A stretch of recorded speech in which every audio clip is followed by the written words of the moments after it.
আসলে 16 রকমের নাগা উপজাতি রয়েছে। প্রত্যেকটি উপজাতির ঐতিহ্যের ধারক বাহক হিসেবে তাদের জীবনযাত্রা, তাদের রিচুয়ালস, রীতি নীতি সেগুলোকে তুলে ধরে একটা রেপ্লিকা ঘর বানানো হয়েছে এবং এই গ্রামটার চারিদিকে সেগুলোকে স্থাপন করা হয়েছে।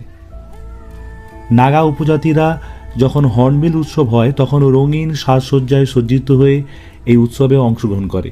এখানেই উৎসব চলাকালীন চলে আদিবাসী নৃত্য, খেলা, খাওয়া দাওয়া, বেশ একটা জাঁকজমকপূর্ণ ব্যাপার।